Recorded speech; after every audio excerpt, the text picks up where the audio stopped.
எல்லாருக்குமே love story கேட்கறதுனாலே ரொம்ப பிடிக்கும். லவ் பண்ணவங்களுக்கும் சரி, லவ் பண்ணாதவங்களுக்கும் சரி, இது ஒரு ஃபீலிங்ஸ் தானே. மேபி லவ் பண்ணவங்க ஒரு காதல் கதையை கேட்டால் தன்னோட கதையோட கம்பேர் பண்ணி பார்ப்பாங்க, ரியலாகவே ஃபீல் பண்ணி பார்ப்பாங்க.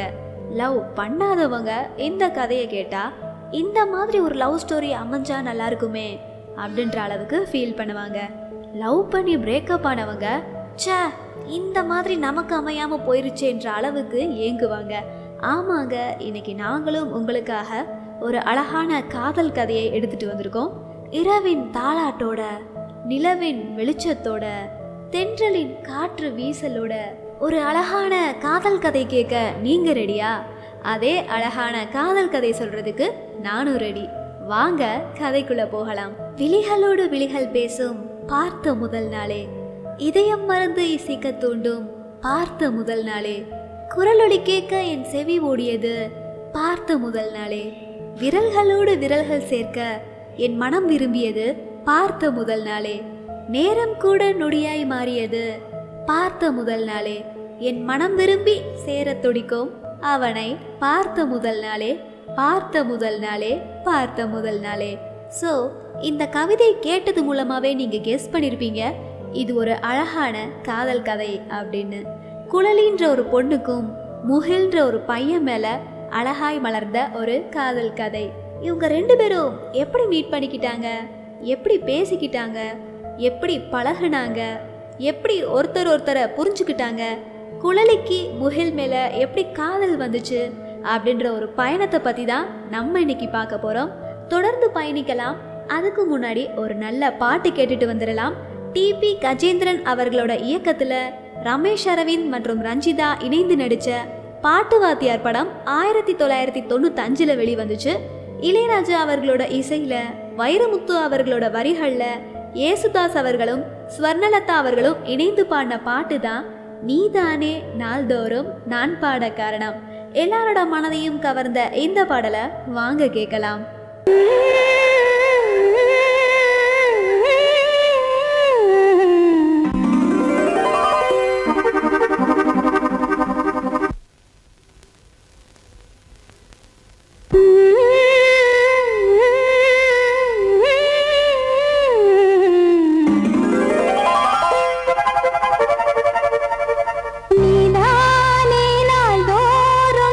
பாட காரணம் நீ எந்த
தாமரை பூவில் தேவியே ஆளும் செல்வியே நீ என் வாக்கு மேடையில் நின்று ஆடும் வாணியே எந்த நாளும் மேன்மையில் என்னை ஏற்றுமேனியே அன்னை நீ அல்லவா இன்னும் நான் சொல்லவா நீதான் தெய்வம் நீதான் செல்வம் கீதம் சங்கீதம்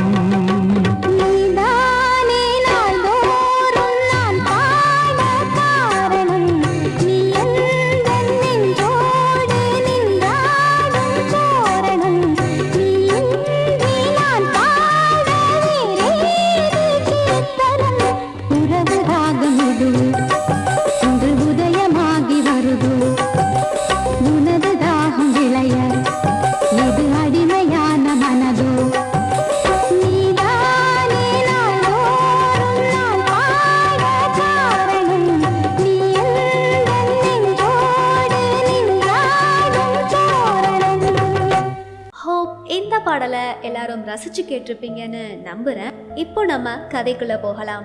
இப்போதான் கதை ஆரம்பிக்குது. தென்றல் வீச, கிளைகள் ஆட, பூக்கள் உதிர, கால் பதித்தாள் அவள். என்ன திடீர்னு கவிதையெல்லாம் சொல்றேன்னு பாக்குறீங்களா? ஆமாங்க, ஹீரோயின் என்ட்ரி ஆக போறாங்க. குழலி. இவ மதுரை பொண்ணு. பேருக்கேத்த மாதிரி ரொம்ப அழகா இருப்பா. வீட்டுக்கு ரொம்ப ரொம்ப செல்லமான பொண்ணு. யாரையும் டிபெண்ட் பண்ணாம வாழணும், சொந்தமா உழைச்சு சொந்த காலில் நிக்கணும்னு ஒரு குறிக்கோளோட வாழ்றா. காலேஜ் படிப்பை முடிச்சுட்டு ஜாப்ல ஜாயின் பண்ற ஐடியால இருக்கா. பட் அந்த டைம்ல தான் அன்எக்ஸ்பெக்டடா லாக்டவுன் அனௌன்ஸ் பண்ணதால ஜாபுக்கு போக முடியாம வீட்டில் இருந்தா. மிடில் கிளாஸ் ஃபேமிலினால கொஞ்சம் டைட்டாக தான் லைஃப்பை மூவ் பண்ணாங்க. பட் அந்த டைம்லையும் குடும்ப கஷ்டத்தை உணர்ந்து வீட்டிலையே டியூஷன் எடுத்தா. அந்த காசில் தான் அவளோட செலவை பார்த்துக்கிட்டா. நம்ம எப்பவுமே மற்றவங்களுக்கு பேர்டனாக இருக்கக்கூடாதுன்னு நினச்சி வாழுவா. ஒரு வழியாக லாக்டவுனும் முடிஞ்சிச்சு. அவளோட ஜாப்கான இன்டர்வியூலேருந்தும் கால் பண்ணி வர சொன்னாங்க. பட் வீட்டில் எடுத்த உடனே வேணான்னு தான் சொன்னாங்க. ஏன்னா அவள் ஜாபுக்கு டெல்லி வர போகணுன்றதுனால. பட் குழலி தான் வீட்டில் உள்ள எல்லாரையும் கன்வின்ஸ் பண்ணி ஒத்துக்க வச்சா. ஸோ ஃபர்ஸ்ட் டைம் அவளோட இன்டர்வியூக்காக மதுரை டு டெல்லி வர தனியாக போக போகிறா. வீட்டில் எல்லாரும் இவளை தனியாக அனுப்ப பயப்படுறாங்க. பட் ஸ்டில் நான் பார்த்துக்கிறேம்மா, என்னை பற்றி கவலைப்படாதீங்க, நான் சேஃபாக போயிட்டு வந்துடுவேன் அப்படின்னு வீட்டில் உள்ள எல்லாரையும் கன்வின்ஸ் பண்ணிவிட்டு இன்டர்வியூக்காக டெல்லிக்கு கிளம்புறா. பாய்மா, எல்லாரும் உடம்ப பார்த்துக்கோங்க, நான் போயிட்டு வரேன்னு சொல்லி குழலி ஆட்டோவில் ஏறுறா. அப்போ பயம் கலந்த ஒரு பாச குரல்ல, பார்த்து பத்திரமா போயிட்டு வா தங்கம் அப்படின்னு யாரோ ஒருத்தர் சொல்கிறாங்க. அது வேற யாரும் இல்லை, நம்ம குழலியோட அம்மா தான். சரிம்மா அப்படின்னு சொல்லிட்டு குழலி பயணத்தை தொடங்குறா. அதுக்கப்புறம் என்னாச்சுன்னு தெரிஞ்சுக்க கொஞ்சம் வெயிட் பண்ணுங்க. இப்போ நம்ம பாட்டுக்குள்ளே போகலாம். ராஜசேகர் அவர்களோட இயக்கத்தில் ரஜினிகாந்த் மற்றும் அம்பிகா அவங்களோட நடிப்பில் படிக்காதவன் படம் 1985 வெளியாச்சு. இளையராஜா அவர்களோட இசையில், வைரமுத்து அவர்களோட வரிகளில், எஸ்பி பாலசுப்ரமணியம் மற்றும் ஜானகி அவங்களோட குரலில் ஜோடிக்கிளி எங்கே சொல்லு சொல்லு உங்களுக்கான பாட்டு வந்துட்டே இருக்கு. பாட்டு கேட்டுட்டு வாங்க, நம்மளோட கதையை தொடரலாம்.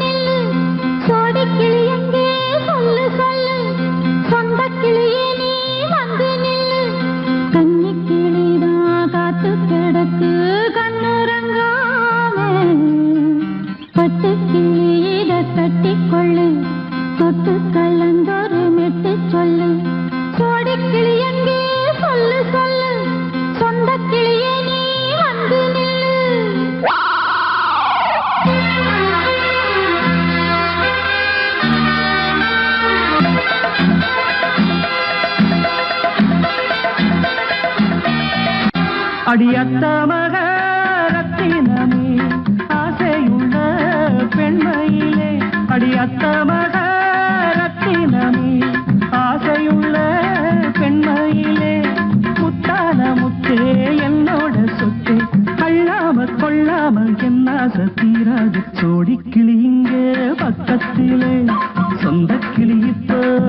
பக்கத்திலே சோடிக்கிளி இங்கே பக்கத்திலே சொந்த கிளி இப்போ வெக்கத்திலே கூடி கூலவே பாடி தழுவே கொஞ்சிடும் நேரம் பட்டு கிளி என்ன கட்டி கொண்டு தொட்டு கலந்தொரு மெட்டு சொல்லு பட்டு கிளி என்ன கட்டி கொண்டு தொட்டு கலந்தொரு மெட்டு சொல்லு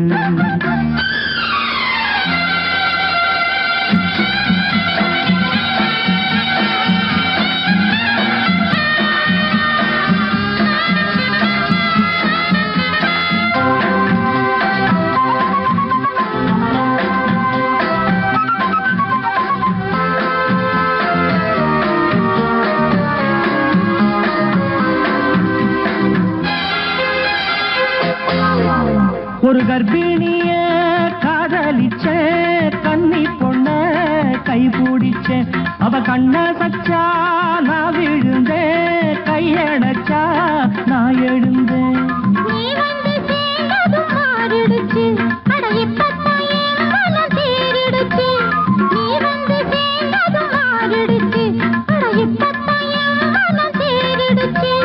போனது போகட்டும் போனபடி நான் சொல்வத கேளடி நல்லபடி பொய்யாக போனது மெய்யாக்கி காட்டணும் கூடி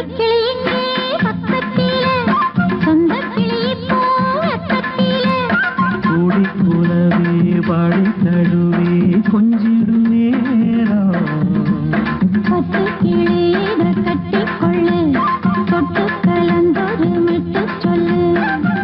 கிளி என்ன கட்டி கொள்ளு தொட்டு கலந்தொரு மெட்டு சொல்லு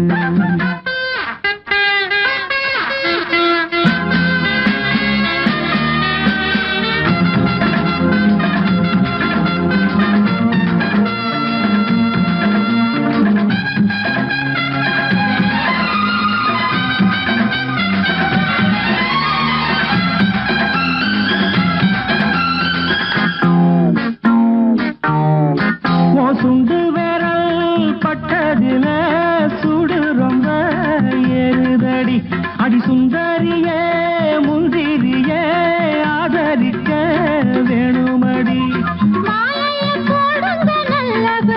வந்து அப்புறம்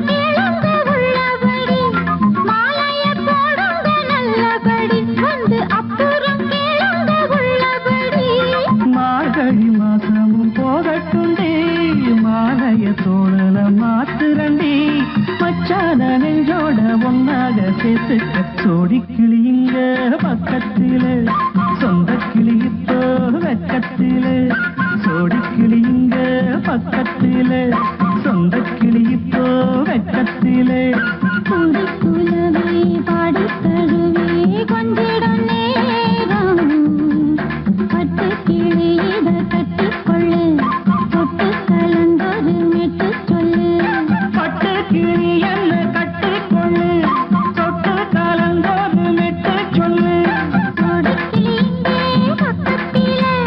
சொந்த கிளி இப்போ வெக்கத்திலே. ஹோப் இந்த பாடலை எல்லாரும் ரசிச்சு கேட்டிருப்பீங்கன்னு நம்புகிறேன். இப்போ நம்ம கதைக்குள்ளே போகலாம். ஒரு வழியாக நம்ம குழலி ஜங்ஷனுக்கு வந்து இறங்கிட்டா. ஜங்ஷனில் எப்பயும் போல் கூட்டம் அழ மோதிட்டு இருக்கு. அவன் மனசில் கொஞ்சம் பதட்டத்தோட வாட்சை பார்க்குறா. ஐயோ இன்னும் 30 மினிட்ஸ் தானே இருக்குது, அதுக்குள்ளே நம்ம சீட்டை கண்டுபிடிச்சி உட்காரணுமேன்ற சின்ன டென்ஷனை அவளோட ஃபேஸ் எக்ஸ்ப்ரெஷனே காட்டி கொடுக்குது. லக்கேஜை ஆட்டோலேருந்து இறக்கிட்டு டிரைவருக்கு செட்டில் பண்ணிவிட்டு அவள் ஜங்ஷனுக்குள்ளே நுழையும் போது ஒரு குட்டி பிள்ளையார் கோயில். அந்த கோயிலை பார்த்த உடனேயே தன்னை அறியாமையே ஒரு சின்ன நம்பிக்கை அவளுக்குள்ளே வந்துச்சு. போகிற காரியம் கண்டிப்பாக சக்ஸஸ் ஆகும் அப்படின்னு. கோவிலுக்கு போய் சாமியை கும்பிட்டுட்டு அடுத்த ஸ்டெப் எடுத்து வைக்க போகிறா. அப்போது திடீர்னு ஒரு சத்தம் கேட்குது. பதட்டத்தோட திரும்பி பார்த்தா ஒரு குட்டி நாய் ரோட்டோரம் பசியால் கத்திட்டுருக்கு. அதை பார்த்ததும் நம்ம குழலிக்கு கையும் ஓடலை காலும் ஓடலை. ஏதாச்சும் ஹெல்ப் பண்ணணுமேன்ற நோக்கம் மட்டும்தான் அவன் மைண்டில் ஓடிட்டு இருந்துச்சு. ஏன்னா குழலிக்கு நேச்சுரலாகவே ஹெல்பிங் மைண்டு ஜாஸ்தி. பக்கத்தில் இருக்கிற ஷாப்பில் ஒரு பிஸ்கட் பேக்கெட் வாங்கிட்டு அவன் அந்த குட்டி நாயை நோக்கி ஓடுறா. பட் அவன் அந்த குட்டி நாயை தூக்குறதுக்கு முன்னாடியே ஒரு கை வந்து அந்த குட்டி நாயை தூக்குச்சு. அது யாருன்னு பார்த்தீங்கன்னா இவர் தாங்க நம்ம கதையோட முக்கியமான ரோலு. இவருக்கு பில்டப் கொடுக்காம யாருக்கு கொடுக்க போகிறோம்? இவரை டக்குன்னு ரிவீல் பண்ணிட்டா அப்புறம் இந்த கதையில் ஒரு கிக்கு இல்லாமல் போயிடும் பாருங்க. அவரை தெரிஞ்சுக்கிறதுக்கு முன்னாடி ஒரு பாட்டு கேட்டுட்டு வந்துடலாம். மணிவண்ணன் அவர்களோட இயக்கத்தில் மோகன் மற்றும் நளினி இணைந்து நடித்த 100வது நாள் படம் 1984 வெளியாச்சு. இளையராஜா அவர்களோட இசையில் புலமை பித்தன் அவர்களோட வரிகளில் பாலசுப்ரமணியன் அவர்களும் ஜானகி அம்மாவும் இணைந்து பாடின பாட்டு தான் விழியிலே மணி விழியில். உங்களுக்கான பாட்டு வந்துட்டே இருக்கு, கேட்டுட்டு வாங்க, தொடர்ந்து பார்க்கலாம். அந்த பாடல் எல்லாரும் ரசிச்சு கேட்டிருப்பீங்கன்னு நம்புகிறேன். இப்போ நம்ம கதைக்குள்ளே போகலாம். அந்த கை யாரோடது, யார் அந்த கேரக்டர் அப்படின்றத தெரிஞ்சுக்க ரொம்பவே ஆர்வமாக இருப்பீங்க. அது வேற யாரும் இல்லை, அவர் தான் நம்ம கதையோட ஹீரோ முகில். முகில் தான் அந்த நாய்க்குட்டியை தூக்கி அதை கொஞ்சி தன்னோட பாக்கெட்டில் இருந்த பிஸ்கட் எடுத்து அந்த நாய்க்குட்டிக்கு கொடுக்குறாரு. குழலி அதை பார்த்துட்டு ஜஸ்ட் ஒரு ஸ்மைல் பண்ணிட்டு ஜங்ஷனுக்குள்ளே போகிறா. பிளாட்ஃபார்ம் ஷாப்பில் குழலி வாட்டர் பாட்டிலும் புக்ஸும் வாங்க போகிறா. அதுக்கு முன்னாடியே அண்ணா ஒரு பார்த்த முதல் நாளே புக்கு தாங்கன்னு ஒரு குரல் கேட்குது. உடனே இவ யாருன்னு பார்க்குறா. அது வேற யாரும் இல்லை, முகில் தான் அந்த புக்கை வாங்குறாரு. அட, நாய்க்குட்டிக்கு பிஸ்கட் போட்டவராச்சே, இவரும் நம்மளோட ஃபேவரட் புக்கு தான் கேட்குறாருன்னு குழலிக்கு ஒரே ஆச்சரியம். 2 பேரும் புக்ஸை வாங்கிட்டு தன்னோட நேமை புக்ஸில் எழுதிக்கிறாங்க. எழுதிட்டு இருக்கும்போதே ட்ரெயின் பிளாட்ஃபார்ம்குள்ளே என்ட்ரி ஆகுது. ஸோ இவங்க 2 பேரும் ட்ரெயின் ஏறுற பதட்டத்தில் அவசரமாக கிளம்புறாங்க. அப்போது 2 பேரும் சடனாக மோதிக்கிறாங்க. அதில் அவங்களோட திங்ஸ்லாம் கீழே விழுகுது. திங்ஸை எடுத்துகிட்டு எந்திரிக்கும் போது குழலியோட ஷாலை யாரோ பிடிச்சி இழுக்கிறாங்க. இவ டக்குன்னு திரும்பி பார்த்தா முகிலோட கையில் ஷால் இருக்குது. இவளுக்கு சடனாக கோபம் வந்து, அறிவில்லையா, மேனஸ் இல்லையா, இப்படி தான் பிஹேவ் பண்ணுவீங்களான்னு கோபமாக கத்தி விட்டுறா. இல்லைங்க, சாரி, என்னோட வாட்சில் மாட்டிக்கிச்சு, சீரியஸாக நான் இழுக்கலை அப்படின்னு புரிய வைக்கிறான். அதை பார்த்ததும் குழலிக்கு ஒரே கில்ட்டி ஃபீலாக போயிடுச்சு. ஸோ சாரிங்க, தெரியாமல் திட்டிட்டேன், மனசில் வச்சுக்காதீங்கன்னு குழலி சொல்ல, இல்லைங்க, நோ ப்ராப்ளம், கேரி ஆன் அப்படின்னு சொல்லிட்டு 2 பேரும் மூவ் பண்ணுறாங்க. ச்சே, ஒரு நிமிஷத்தில் இவரை பற்றி தப்பாக நினச்சிட்டோமேன்னு குழலிக்குள்ள ஒரு கில்ட்டி ஃபீலு. ட்ரெயின் கிட்ட போய் சாட் ஷீட்டில் அவளோட நேமையும் சீட் நம்பரையும் செக் பண்ணுறா. அப்படியே நம்ம பக்கத்தில் யார் சீட்டாக போகிறான்றதையும் செக் பண்ணுறா. நேமை வாசித்ததும், வாவ், பேர் ரொம்ப அழகாக இருக்கே, நம்மளோட நேம் மாதிரி இவரும் தமிழ் பேராக வச்சுருக்காரேன்னு சொல்லிட்டு இவளுக்குள்ளேயே சிரிச்சுக்கிறா. அதுக்கப்புறம் என்னாச்சுன்னு தெரிஞ்சுக்க பாட்டு கேட்டுட்டு வாங்க, தொடர்ந்து பயணிக்கலாம். ஃபசல் அவர்களோட இயக்கத்தில் கார்த்திக் மற்றும் குஷ்பு அவர்களோட நடிப்பில் வருஷம் 16 படம் 1989 வெளியாச்சு. இளையராஜா அவர்களோட இசையில், வாலி அவர்களோட வரிகளில், சுஷீலா அம்மாவோட குரலில் பூ பூக்கும் மாதம் பாட்டு உங்களுக்காக வந்துட்டே இருக்கு, கேட்டுட்டு வாங்க, தொடர்ந்து பார்க்கலாம். பொங்கல் பொங்கல் வைக்க மஞ்சள மஞ்சள எடு தங்கச்சி தங்கச்சி தங்கச்சி, பொங்கல் பொங்கல் வைக்க மஞ்சள மஞ்சள எடு தங்கச்சி தங்கச்சி தங்கச்சி, புஞ்சையும் நஞ்சையும் இந்த பூமியும் சாமியும் இனி நம் கட்சி நம் கட்சி நம் கட்சி, புஞ்சையும் நஞ்சையும் இந்த பூமியும் சாமியும் இனி நம் கட்சி நம் கட்சி நம் கட்சி, பூ பூக்கும் மாசம் தை மாசம்,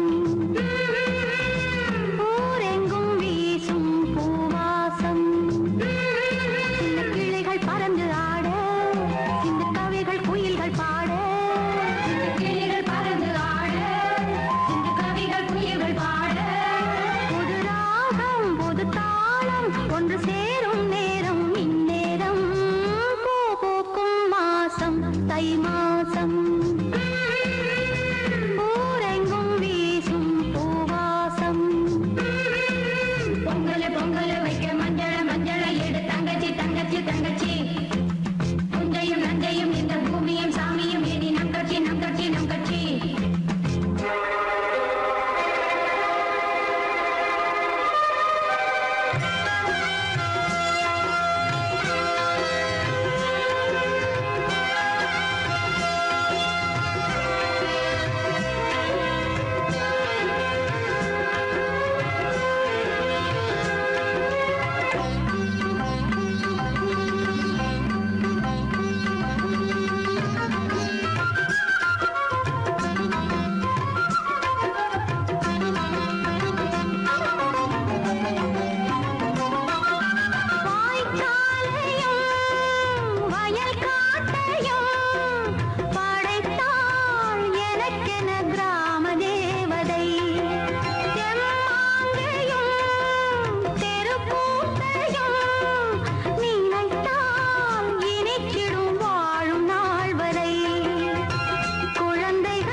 பாட்டை தொடர்ந்து நம்ம கதைக்குள்ளே போகலாம். குழலி ட்ரெயின்குள்ளே லக்கேஜெல்லாம் ஏற்றி வச்சுட்டு கம்பார்ட்மெண்ட்டோட ஒரு பக்கம் இவ நிற்கிறா. அவர்கிட்ட ட்ரெயின் ஏறுற அவசரத்தில் ஒழுங்காவே சாரி கேட்கலையே. அகைன் அவரை பார்த்தா நல்லா இருக்குமேன்னு நினைக்கிற நேரத்தில் சடனாக ஷாக் ஆகுறா. என்னன்னு பார்த்தா சேம் கம்பார்ட்மெண்ட்டோட இன்னொரு சைடில் முகில் நிற்கிறாரு. உடனே இவளுக்கு ஷால் இன்சிடென்ட் ஞாபகம் வருது. தேங்க் காட், இப்போதான் அவரை நினச்சோம், இங்கே தான் நிற்கிறாரா. உடனே போய் சாரி கேட்கணும்னு லக்கேஜை தூக்கிட்டு போகிறா. பட் கம்பார்ட்மெண்ட் ஃபுல்லாக ரஷ்ஷாக இருக்கிறதுனால அவளால் போக முடியலை. சரி ஓகே, சீட்டில் போய் லக்கேஜை வச்சுட்டு அப்புறம் போய் சாரி கேட்கலாம். ஏன்னா யாரையாச்சும் வழி அனுப்ப தானே வந்திருப்பாரு. அவர் கிளம்புறதுக்குள்ளே போய் சாரி கேட்டணும்னு டிசைட் பண்ணுறா. ஒரு வழியாக அவளோட சீட்டை கண்டுபிடிச்சிட்டா. எல்லாருமே ஆசைப்படுற ஒரு விஷயம், ஆனால் நம்மள எத்தனை பேருக்கு இந்த சான்ஸு கிடச்சிருக்குன்னு தெரில. பட் அன்னைக்கு டே குழலிக்கு கிடச்சிச்சு. அவள் ஆசைப்பட்ட அந்த ஜன்னல் சீட்டு அவளுக்கு கிடச்சிச்சு.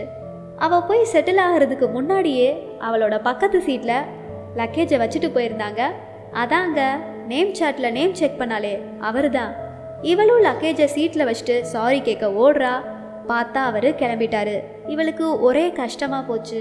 ச்சே, இவ்வளோ சீக்கிரம் வந்தும் அவரை மிஸ் பண்ணிட்டோமேன்னு ரொம்ப ஃபீல் பண்ணுறா. அதுக்கப்புறம் ட்ரெயினும் கிளம்புது. எல்லாரும் அவங்களோட சீட்டில் செட்டில் ஆகிட்டாங்க. ஆனால் இவளோட பக்கத்து சீட்டில் மட்டும் இன்னும் ஆள் வராமல் இருக்குது. சரி ஓகே, நம்ம கொஞ்சம் ஃப்ரெஷ்ஷப் ஆகிட்டு வரலாம்னு குழலி ஃபேஸ் வாஷ் பண்ண போகிறா.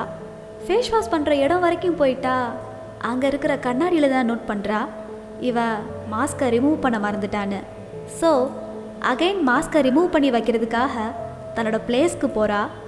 அவளோட நியர்பை சீட்டில் அப்போது ஆள் உட்காந்துருந்தாங்க. இவ அவங்ககிட்ட போய் எக்ஸ்கியூஸ் மீன்னு கூப்பிடுறா. அந்த பர்சன் மாஸ்க் போட்டிருந்தாங்க. ஸோ மாஸ்கை ரிமூவ் பண்ணிவிட்டு எஸ் சொல்லுங்க அப்படின்னு சொல்கிறாரு.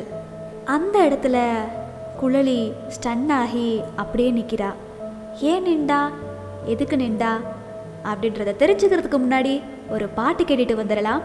மணிரத்னம் அவர்களோட இயக்கத்தில் கமல்ஹாசன் அவர்கள் மற்றும் சரண்யா பொன்வண்ணனோட நடிப்பில் நாயகன் படம் 1987 வெளியாச்சு. இளையராஜா அவர்களோட இசையில் புலமை பித்தன் அவர்களோட வரிகளில் மனோ அவர்களும் சித்ரா அம்மாவும் பாடின பாட்டு தான் நீ ஒரு காதல் சங்கீதம். உங்களுக்கான பாடல் வந்துட்டே இருக்கு, கேட்டுட்டு வாங்க, தொடர்ந்து பார்க்கலாம்.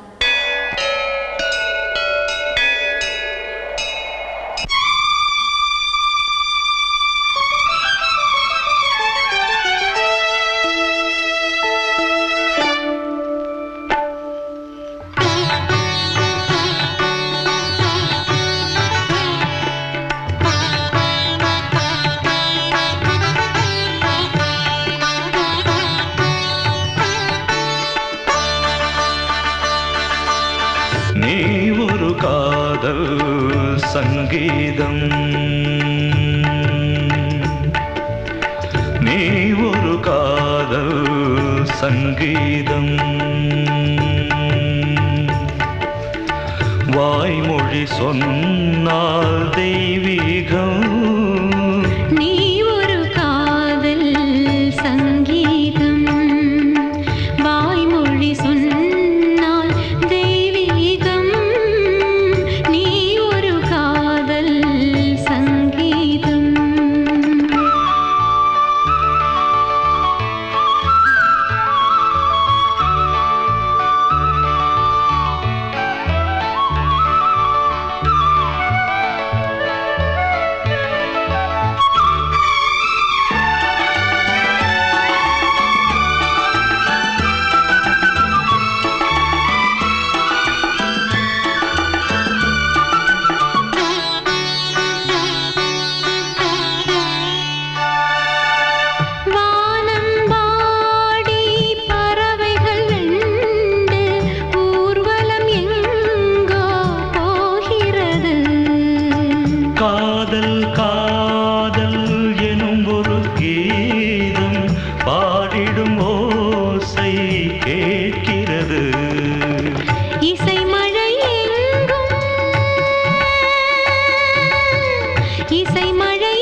மகள் மீட்டும் அழகிய வீணை சுரஸ்தானம் இரவும் பகலும் ரசித்திருப்போம். நீ ஒரு காதல் சங்கீதம், நீ ஒரு காதல் சங்கீதம். வாய்மொழி சொன்னால் தெய்வீகம், நீ ஒரு காதல் சங்கீதம்.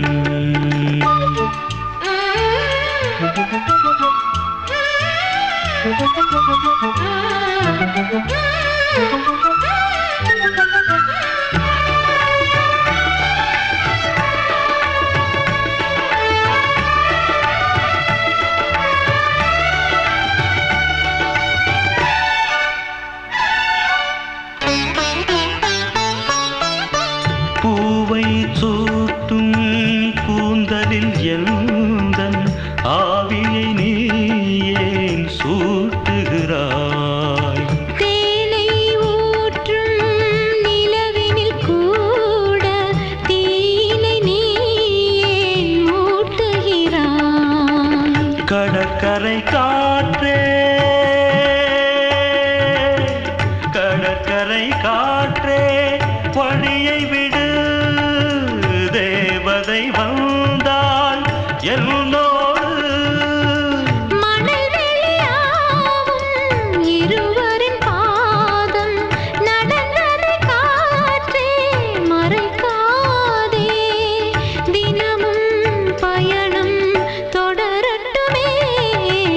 நீ ஒரு காதல் சங்கீதம். நீ ஒரு காதல் சங்கீதம், வாய்மொழி சொன்னால் தெய்வீகம். நீ ஒரு காதல் சங்கீதம். பாட்டு எல்லாரும் கேட்டு ரசிச்சிருப்பீங்கன்னு நம்புகிறேன். அடுத்து இந்த கதையில் என்ன நடந்துச்சு அப்படின்றத தெரிஞ்சுக்க நெக்ஸ்ட் எபிசோட் வர காத்துருங்க. கண்டிப்பாக நாளைக்கு சந்திக்கலாம். இந்த வீடியோ பற்றின கருத்து ஏதாவது இருந்தால் தெரியப்படுத்துங்க. உங்களுக்கும் இந்த மாதிரி எதுவும் எக்ஸ்பீரியன்ஸ் இருந்தால் மறக்காமல் எங்கள் கூட ஷேர் பண்ணுங்கள். இந்த வீடியோ பிடிச்சிருந்துச்சுன்னா லைக் பண்ணுங்கள், ஷேர் பண்ணுங்கள். இது போன்ற இன்னும் பல இன்ட்ரெஸ்டிங் ஸ்டோரிஸ்க்கு எங்களோட தொடர்ந்து பயணம் செய்யுங்க. அன்டில் தட் ஸ்டே டியூன் சொல்லிட்டு நன்றி மற்றும் வணக்கங்கள் சொல்லிக்கிறது நான் உங்களின் இவள்.